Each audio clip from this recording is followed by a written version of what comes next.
Olá, internautas do AC 24 Horas, tudo bem? Estamos dando início a mais um Gamileira Connection nesta sexta-feira, ao vivo aqui nos estúdios do Morada do Sol, ao lado de Astério Moreira, que sempre está aqui com a gente, e o nosso convidado especial, Leônidas Badaró, filho de Chapuri, substituindo o nosso decano Luiz Carlos Moreira Jorge, que foi pegar uma merecidas férias, não é mesmo, Badaró? Enquanto vão pra praia, outros trabalham. Outros trabalham. E é muito trabalho, uma semana muito produtiva, uma semana de causos políticos, de situações que a gente começa, inclusive, enfatizando o acontecimento dessa sexta-feira, que é o fato do governador Gladys Cameli, a partir do dia 2 de abril, um dia depois do dia da mentira? Não no dia da mentira. Não no dia da mentira. Então é verdade? Então é verdade? Vai enfrentar a sua primeira greve. Olha só, já enfrentando os trabalhadores da saúde, deflagraram greve a partir do dia 2 agora, né? Vão cruzar os braços, tem essa movimentação, é o primeiro, vamos dizer assim, confronto entre Cameli e sindicalistas, né? Não houve tempo hábil para trabalhar, a gente teve pequenas manifestações, mas greve é a primeira, né? Eu passei a semana toda tentando contato com o gabinete civil e um dos assessores me disse, eu perguntei, o governo já tem uma comissão para discutir, porque os sindicatos estão anunciando dia 15, sexta-feira, haverá uma Assembleia Geral para definir ou deflagrar uma greve. Não, o governador está em Brasília, está com a sua equipe, está chegando e vai conversar. Resultado, chegou dia 15 e aí a greve aconteceu. A greve aconteceu. Aliás, é importante ressaltar que os trabalhadores da saúde estavam reunidos e teve no momento que o secretário de saúde, o Alisson Bisteni, chegou lá no momento, né? E já participou, mas não adiantou muito não teve o poder de convencimento. A verdade, isso fica claro, é que assim como a população, essa história do governo, que é uma herança maldita, disso ninguém tenha dúvida. Verdade. O governo atual herdou uma herança maldita. Mas, parafraseando o povo, a população, os sindicatos, nós já entendemos, e é preciso que o governo entenda de que quem casa com a viúva tem que assumir os filhos. Exatamente. Tem dívida? Tem, mas algo tem que ser feito. Até porque foi eleito exatamente por isso. Foi eleito exatamente essa atual gestão, porque o povo não aceitava mais. Agora, a reclamação maior, Marcos, Badaró, a reclamação maior dos sindicalistas é de que eles não conseguiam falar, serem recebidos. O deputado Roberto Duarte esteve aqui no Bar do Vaz e nós colocamos matéria, ele esteve lá com o pessoal e eles diziam, nós queremos ser recebidos para conversar. Nem isso aconteceu, então eu acho que aí faltou competência para evitar mais um problema da articulação do governo. Muito estranho, né? Muito um governo que pega uma herança dessa, cheio de problemas, que é comum isso, inclusive de dentro do governo, inclusive aliados que a gente vai falar daqui a pouco, o governo não decolou. E se não decolou por uma série de problemas, inclusive ou principalmente por conta dessa herança, o que tem que fazer é conversar, chegar aqui e dizer, olha, é isso. Aí quando você tem todos esses problemas e ainda não conversa, aí fica difícil. Badaró, é importante ressaltar um ponto. O tempo está passando, daqui a pouco estamos chegando aos 100 dias, daqui a pouco vai chegar aos 180 dias. E o prazo para botar a culpa na outra gestão está acabando, entendeu? É importante você que acompanha aqui o AC 24 Horas, você que acompanha nossas manchetes diariamente, você já tem notado que nas redes sociais as pessoas já têm começado a mudar de opinião. E quem votou, né? Quem votou, né? Eu sou torcedor desse governo. Sabe por quê? Eu sou acriano. Sou torcedor desse governo. Mas aquela promessa do Guarda de trocar os secretários que não dessem resultado em 100 dias, vai trocar todo mundo. Não tem nem como trocar porque não está dando condições para nenhum secretário trabalhar, né? É verdade. Não, tem o comitê que daqui a pouco você vai tocar aí e a gente fala, né? Independente de condições ou não, vai ter greve na saúde, mas quem anda doente é o nosso governador Gladys Cameli, que teve uma piora no quadro de pneumonia, Astério Moreira. Inclusive teve um acontecimento inusitado na ALEA que você me presenciou, um fato. Eu estava na Assembleia Legislativa, o governador chegou para a festa, ou para a sessão especial solene pelo 8 de março, ele chegou atrasado E foi à tribuna, quando ele foi à tribuna ele falou, olha, eu quero me desculpar porque eu não vou poder ficar aqui, tenho outra agenda para cumprir, mas vocês sabem que eu estou com um começo de pneumonia e também estou sangrando. Falou assim, sangrando, ele levou a mão aqui. Né? Eu entendi que ele estava sangrando aqui no nariz. Tanto é que eu fiz o texto, mas eu digo que eu preciso de uma foto e não consegui a fotografia. E aí um dos assessores veio falar comigo explicando que, na verdade, quando ele falou que ele juntou o problema da pneumonia com o sangramento aqui. Eu estou entendendo que deve ser pneumonia. Eu não sou médico, eu não sou médico. Aí o assessor disse, não, ele se cortou fazendo a barba. Eu digo, mas aí, desde que se cortou fazendo a barba, ainda estava sangrando na Pois é, cara, não sei. É com a roçadeira que o nosso nobre governador faz a barba? Com a roçadeira? Mas é isso, independente da roçadeira, teve uma boa notícia também para os acrianos que viajam no trabalho. O governador Gladys Cameli, que apesar de doente agora, autorizou a redução do ICMS para combustíveis de aviação, reduzindo essa cota de 25% para 3%. Opa, isso aí facilita, né, a questão das transações, dos voos, né? Isso é um ponto, tomou uma decisão rápida, resolveu, né? O Acre passa a ter voos diurnos, né? Essa é uma realização desse governo, porque a gente ouve a promessa de resolver. Olha, fulano se encontrou, governador se encontrou com o presidente da Gol, fulano com o presidente da TAM. Isso desde a Vale que a gente escuta. E nada de resolver. Quantas vezes a gente viu releases no ano passado, era assim, bancada federal se reúne com... Nunca resolveu nada. Nunca resolveu nada. E agora está resolvendo. E as companhias, o que as companhias fazem com a gente é desumano, né? 3 da manhã, 4 da manhã. Eu já passei mais de 24 horas para chegar em Marabá, que é uma cidade do Pará, que tá bem aqui do lado. De avião.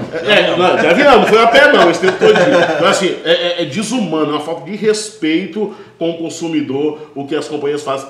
Tomara que isso perdure, que a gente tenha, além do voo de urna, a gente tenha um preço da passagem menor. Né? Com certeza. Agora é bom também que o ICMS da energia elétrica possa também... Esse é outro ponto que, inclusive, a parte da bancada estadual, da bancada federal esteve reunida lá em Brasília essa semana, na segunda-feira, com o diretor da ANEEL, né?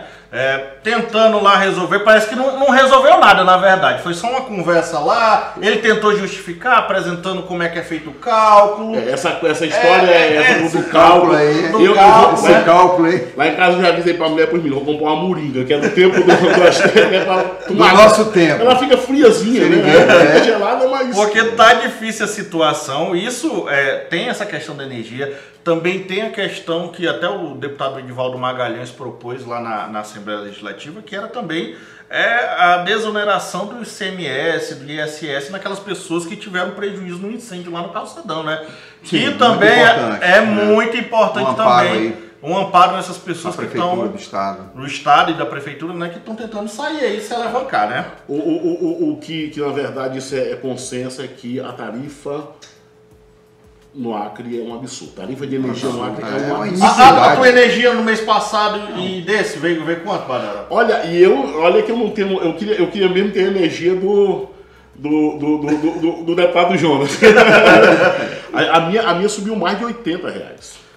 E a tua, Astélio? Uns 200 e poucos reais. Subiu. A minha também foi mais de R$200. Mais de R$200 mês pro outro. E não teve nada diferente. Eu não coloquei nenhum ar, nenhuma geladeira nova, não foi. Ela estourou. Assim como a gente, né? Milhares de crianças estão sofrendo com esse desemprego, salários baixos, aumento de 100%, 200%. É demais. Independente de aumento de muita coisa, também a gente tem que retratar uma entrevista dada pelo deputado Roberto Duarte no Bar do Vaz, que causou certa polêmica, que foi o nobre deputado do MDB praticamente suspirando pelo Major Rocha, que é o vice do Gladys Cameli, dizendo, abre aspas, quando o Rocha assume o governo, toma a atitude que nós gostaríamos que acontecesse. Ou seja, ele alfinetou o Gladson? Isso não é alfinetada, não. Isso é uma facada.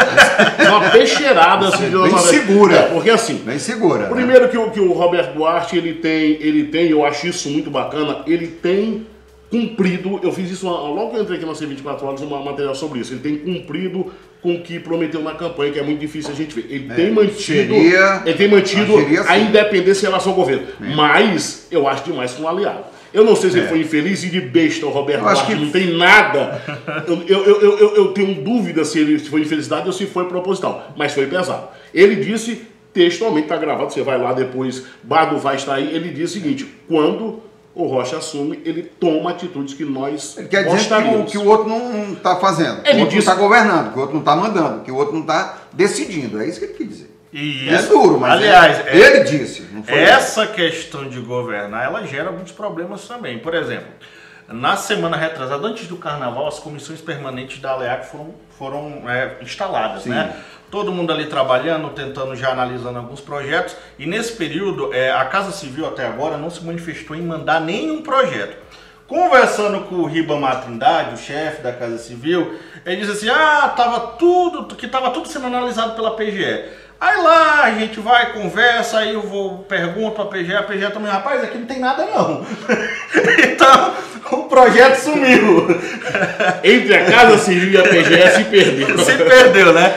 Então são essas coisas que a gente fica aqui na cabeça, né? O governo tá perdido administrativamente, tem coisa... O Luiz Carlos colocou na coluna dele, o Crica colocou na coluna dele uma coisa muito interessante, que um dos maiores erros desse governo foi votar ou propor uma reforma administrativa para ser votada no governo anterior. Exatamente. Foi um erro. Hoje, quando se avalia, olha, eu falei, cara, por que fizeram isso? Exatamente. Um erro grave. E por falar nisso, se questiona muito mesmo se o governador Gladys Cameli é de fato quem manda. Inclusive o deputado Fagner Calengário, que também se coloca como independente lá na Assembleia, diz que questionou se o governador Gladys Cameli governa ou não. Astério, governa ou não? Essa eu vi. Essa eu vi. Essa eu tava lá. Meninos, eu vi. É como o Juca Pirama, né? Eu vi. Bom, o deputado Calengário, que é do PV, oposição eleita pela Frente Popular, ele está questionando a reforma administrativa, dizendo que a reforma criou um grupo dentro do governo, né? Um grupo que controla as decisões do Estado, não só econômicas, mas jurídicas também. Então, esse comitê é que está governando o Estado, e que o governador não tem poder de decisão nenhum, a não ser esse comitê, que é a controladoria, que é o gabinete civil, que é um comitê que existe ali, que é o comitê estratégico, entendeu? De planejamento estratégico, essas decisões são tomadas. Só que no governo anterior também tinha, esse comitê trabalhava, que é um comitê que ele avalia a situação econômica, né? E aí o deputado Calengário quer mudar pontos da reforma administrativa, dizendo que o governador não governa de fato.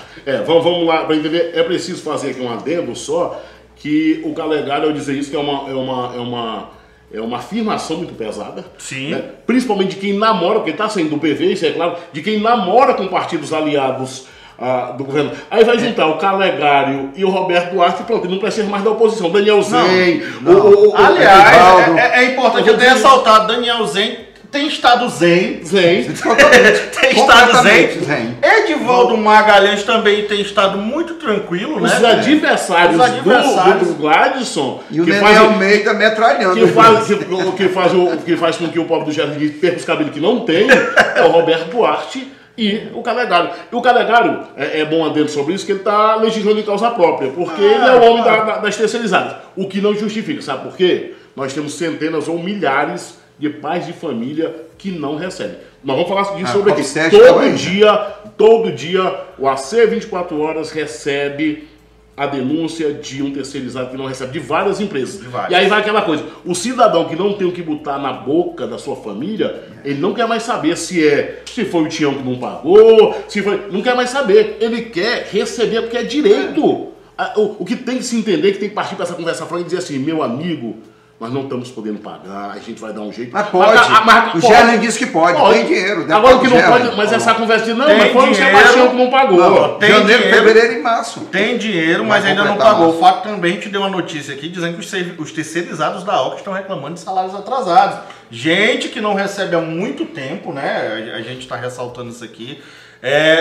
Na verdade, a gente percebe que existe um jogo de empurra e empurra. Quando você vai conversar com o governador ou com qualquer outro representante do governo, sempre existe. já tem uma palavra-chave. A PGE está analisando. Sempre tem isso. Se a PGE liberar, a gente paga. É o comitê. Agora a gente só tem que saber quando é que a PGE vai terminar. Vai liberar, porque o cara tá passando fome em casa. O cara tá passando fome. A moça que limpa os hospitais, que limpa a oca, que atende a oca, o cara tá querendo botar comida na sua casa. Exato. Então assim, tem que ter no mínimo de, olha, a PGE tem até dia tal para analisar. A COP7 estava lá, fazendo protesto na Assembleia, né? Com Exatamente. 500 funcionários dela lá. A gente falou em terceirização, mas também tem outro ponto fundamental nesse processo, que seria a terceirização do ERB, que parece que está se tornando uma realidade antes mesmo dos deputados analisarem.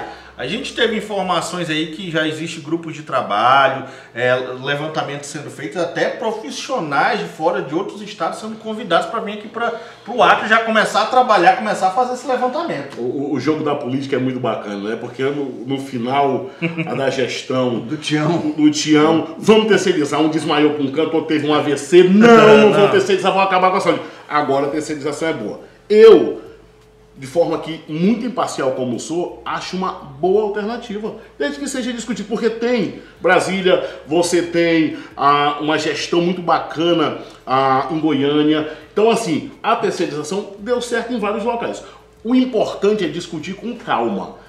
O meu único temor é que, como o governo tem patinado muito na área da saúde, tem sido assim, fizeram uma bobagem que foi abrir as portas do ERB. Quando eu cantei a pedra sem ser especialista, mas pela vivência, quando abriram as portas do ERB, eu digo, vai dar bobagem. Um ambulatório, atendimento ambulatório. E deu, tanto que mudaram. Então, assim, a minha única preocupação é que se faça muito a toque de caixa, porque é uma decisão muito séria. Tem que se pensar nos trabalhadores, nos direitos dos trabalhadores da saúde, porque na terceirização não se perde. No recurso, não perde. Agora sim, tem que ser feito com calma, mas eu acho uma boa alternativa. Algo tem que ser feito na nossa saúde. Sabe por quê? Dinheiro não vem.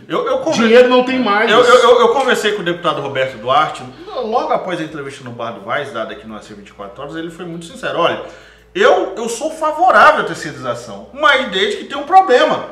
E se faltar dinheiro? E aí? Parou tudo? Aí ele citou uma situação bem interessante. Por exemplo, a terceirização, ela possibilita você sair daquela questão da burocracia para se comprar remédio, para se obter qualquer produto, os insumos. Hoje está faltando tudo. Hoje pegando esse gasto.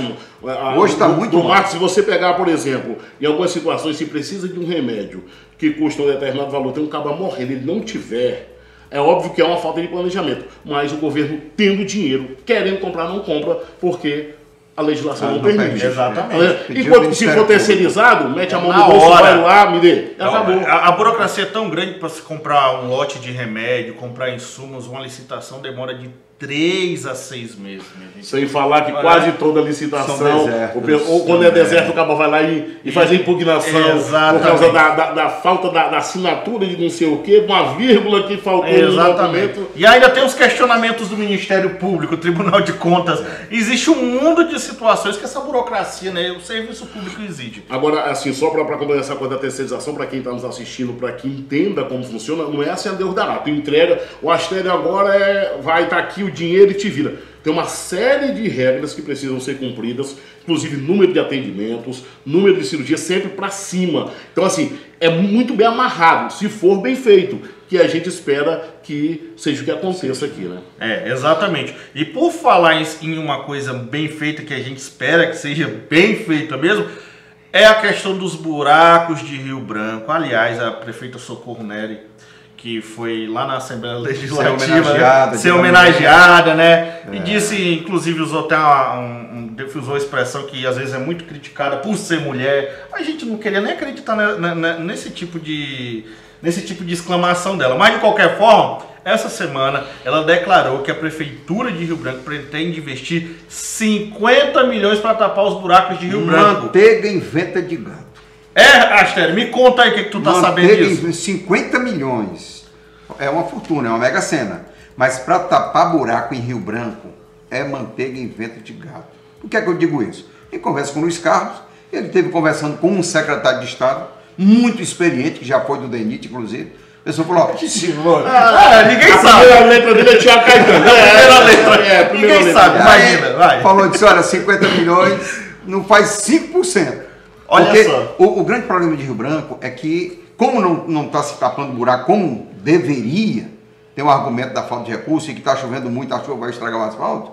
Quer dizer, quando for fazer, não dá. Eu vou ser aqui advogado. Eu não sei se o Tiago Caetano até que ponto esse comentário é técnico ou é político. É político, porque né? A eleição já está bem pertinho. Começa por aí. Não, a Socorro Nery é uma mulher muito inteligente. Também, o Tiago também tem que tapar os buracos da C10, C40. C40. Ali eu fiz uma matéria que repercutiu muito ali dentro do estacionamento da fundação, já tá bom. Então, assim, Socorro Nery é uma mulher muito inteligente. Isso ninguém pode discordar. Eu acho que ela depois disse, eu fui infeliz. Eu nunca vi uma crítica a mais ou menos por ela ser mulher. E as mulheres sofrem muito nesse país, nesse nosso estado. Sim. Tá aí os dados para comprovar. Mas nesse caso, porque o Gladys tem apanhado desde que... Então, assim, essa não cola. Então eu prefiro, alguma coisa tem que ser feita. Agora tem que acabar também a prefeita, e eu sou outro torcedor da administração dela, e acho que ela pode representar o novo na política que a gente tanto espera, mas tem que acabar com essa coisa também. Não porque isso é da gestão do... Até porque ela era vice-prefeita. Ela era vice-prefeita. Aí vem quando eu vejo a cidade está entrafegada. Dizer assim, mas esses buracos não surgiram agora. E o meu carro ninguém quer saber. Tem um ponto interessante a se destacar. Foi divulgado em algumas situações que no ano passado, 2018, lembrando, o Marcos Alexandre deixou a prefeitura em fevereiro. Foi em fevereiro. Não compatibilização não, foi em abril. Foi abril, deixou em abril. Aí de fato nós estamos em abril, ainda estava, nós estamos quase em abril, época de chuva, ou seja, ano passado o que se foi gasto com questão de asfalto, tapa-buraco, foi cerca de 16 milhões. Esse ano, como a gente está vendo, está triplicando, né? Essa situação. A gente viu que os 15 milhões não resolveu, como diz o Astério, foi manteiga e venta de gato, né? A gente espera que... 16 milhões, foi feito o que foi feito, então 50 milhões não dá mesmo. É muito, a cidade toda.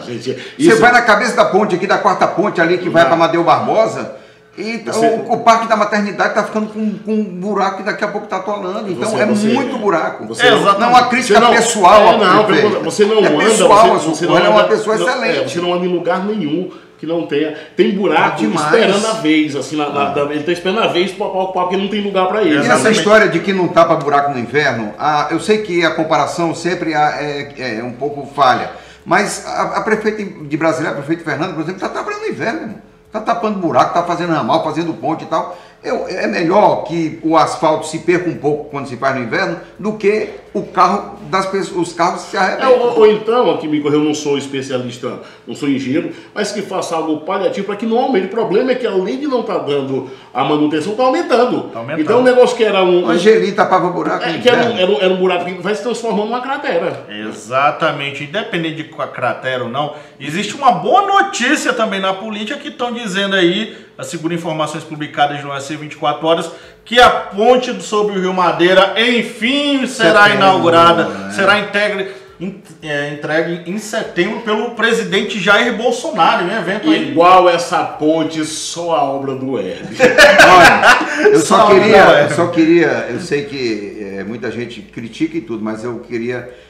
eu acho que a gente tem que reconhecer certos méritos, né? E a ex-presidente Dilma Rousseff, ela é muito responsável também por essa obra, né? Porque foi ela que ela prometeu ali na Cidade do Povo, vou fazer a ponte do Rio Madeira na Cidade do Povo. É o tipo de obra que não dura 6 meses, né? É uma obra que sempre passa de um governo para outro, a não ser que seja eleito. Ela prometeu que seja o Bolsonaro, que saia o Lula da prisão e venha inaugurar, seja quem for, importantíssima para nós, a criança. É mais importante para o Acre do que para o Rondônia.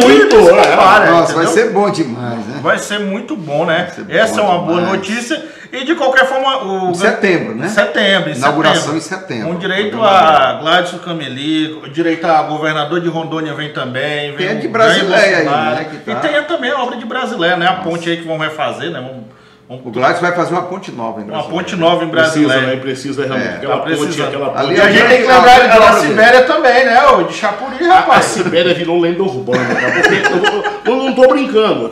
Eu era criança, já tinha reunião para falar dessa ponte da Sibéria. Aí passou antes, acho que essa ponte da Sibéria vem da época do Nabor, Flaviano, Romildo, aí veio... Muita gente ganhou voto em cima disso. Os 20 anos do PT, quantas reuniões foram feitas? Mas Daró, qualquer dia conta a história, como é que surgiu esse nome Sibéria, da Sibéria, porque não tem nada a ver, depois, Conte. Olha, 20 anos do governo, quantas reuniões eu participei, fiz cobertura jornalística nos 20 anos do PT e nada dessa ponte. O que a população espera é que se torne realidade, só isso. E nós não estamos falando só do tráfico de pessoas, não, porque a galera lá... A passarela não é ponte. Não, a galera lá do bairro da Sibéria, pessoal que vive há não sei quantos anos passando na catraca, estão acostumados. Nós estamos falando eu sou de Chapuri, de um setor rural muito importante. Ali tem muita criação de gado, ali tem projeto de assentamento, ali tem a parte da reserva estatística, que tem uma população muito grande.